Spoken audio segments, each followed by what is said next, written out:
কীর্তি মিত্রের বাড়ি নাম মোহনবাগান ভিলা। সেই বাড়ির সামনের ছোট্ট মাঠেই অনুশীলন করত স্টুডেন্ট ইউনিয়ন ক্লাবের ছেলেরা। 1888 সাল নাগাদ স্টুডেন্ট ইউনিয়ন সেই মাঠ ছেড়ে দেয়। তারপর সেখানেই জন্ম নেয় নতুন এক ক্লাব, নাম মোহনবাগান।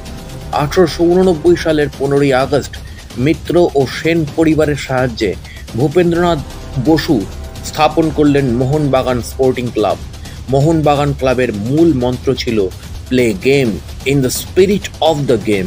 1891 সালে এই দল চলে আসে কলকাতার শ্যামপুকুর অঞ্চলে, পরবর্তীতে শ্যাম স্কোয়ার অঞ্চলে। 1893 সালে মোহনবাগান কোচবিহার কাপে অংশগ্রহণ করে। এটিই ছিল ক্লাবের প্রথম টুর্নামেন্ট। 1904 সালে কোচবিহার কাপে অংশ নিয়ে মোহনবাগান প্রথম ট্রফি জেতে। এরপর 1911 আইএফএ শিল্ড ফাইনাল। খালি পায়ে ইংল্যান্ডের দল ইস্ট ইয়র্কশায়ার রেজিমেন্টকে 2-1 গোলে হারিয়ে ইতিহাসের পাতায় নাম লিখিয়েছিলেন শিবদাস ভাদুড়ী ও অভিলাষ ঘোষেরা।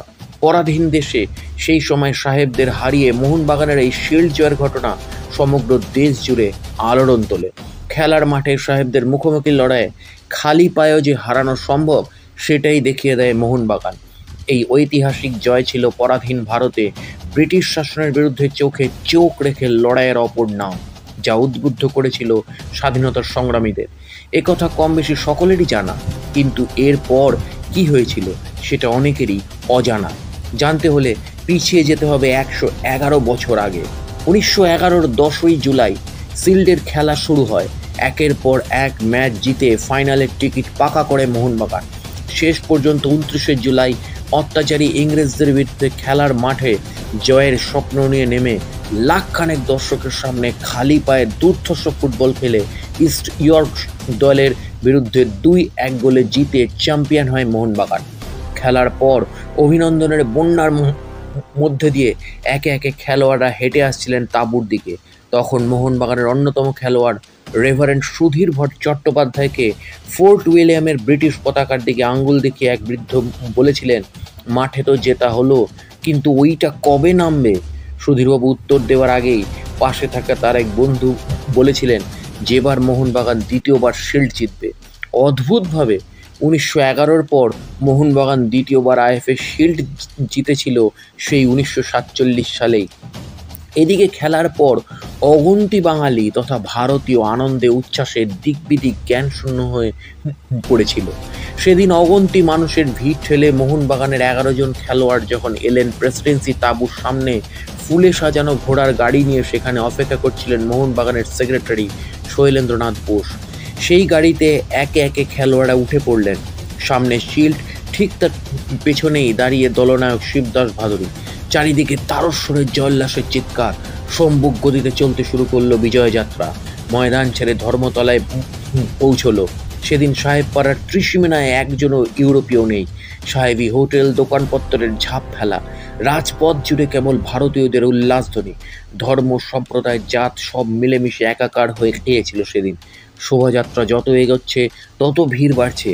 এত ধীরে ধীরে শোভাযাত্রা এগোচ্ছিল, ওয়েলিংটনের মোড়ে পৌঁছতেই সন্ধে নেমে এলো। পথের ধারে বাড়ির মহিলারা উলু দিয়ে, ফুল ছুঁড়ে, শঙ্খধ্বনি দিয়ে সেদিন শুভকামনা জানিয়েছিল মোহনবাগানকে। ক্রমে বউবাজার, কলেজ স্ট্রিট পেরিয়ে শোভাযাত্রা পৌঁছলো ঠনঠনিয়া কালীবাড়ির সামনে। ধর্ম জাত ভুলে সকলে সেদিন মা কালীকে প্রণাম করলেন। সে এক মহামিলনের দৃশ্য। এইভাবে অবশেষে গাড়ি পৌঁছলো শ্যামবাজারের বোস বাড়িতে, সেক্রেটারি শৈলেন বোসের বাড়ি। সিল্ট রাখা হলো সেখানে। খেলোয়াড়রা ভাসলেন অভিনন্দনের বন্যায়। সারা রাত ধরে চলল অনিমেষ আনন্দ, উল্লাস ও অঢেল খাওয়া দাওয়া। দেখার মতো নৈশভোজের আয়োজন করেছিলেন শৈলেন বোস। সেদিন গোটা রাত ধরে আদি আর্য সারস্বত নাট্য সমাজ বোস বাড়িতে মঞ্চস্থ করেছিলেন ভীষ্ম বিজয় পালা। পরের দিন সংবাদ মাধ্যমে ঝড় উঠেছিল এই জয়কে ঘিরে। উচ্ছ্বাসে ফেটে পড়েছিল ভারতীয় কাগজগুলি, যার মধ্যে অমৃতবাজার পত্রিকার সাংবাদিক গণেন মল্লিকের দীর্ঘ প্রতিবেদনটির ছত্রে ছত্রে ছিল দেশাত্মবোধ ও সাহসের পরিচয়।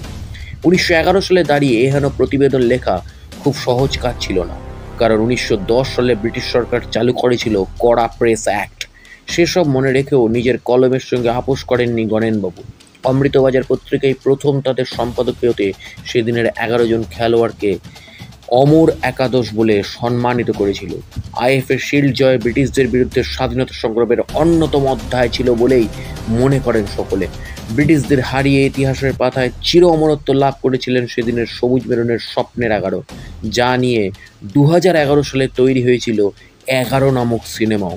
সত্যি 1911 সেই ম্যাচ ব্রিটিশ শাসিত ভারতে শুধু খেলা ছিল না, ছিল সংগ্রাম। আর আজ 112 বছর পর সেই দিনকেই আমরা স্মরণ করছি এই মোহনবাগান দিবসের মাধ্যমে আর মোহনবাগান ক্লাবের এই ইতিহাস প্রেরণের মাধ্যমে। তো অবশ্যই আমার চ্যানেলটি সাবস্ক্রাইব করে বেল আইকনের অল নোটিফিকেশনটি অন করে জুড়ে থাকুন। লাগাতার ইনফরমেটিভ ভিডিও, সারা পৃথিবীর সমস্ত বিষয়ের ইনফরমেটিভ ভিডিও নিয়ে আমি আসছি আমার চ্যানেলে, এবং আমার আরও 2টি চ্যানেল রয়েছে, সেই চ্যানেল দুটির সাথেও জুড়ে থাকুন এবং সারা পৃথিবীর সমস্ত বিষয় জানতে থাকুন। দেখা হচ্ছে পরের ভিডিওতে। নমস্কার।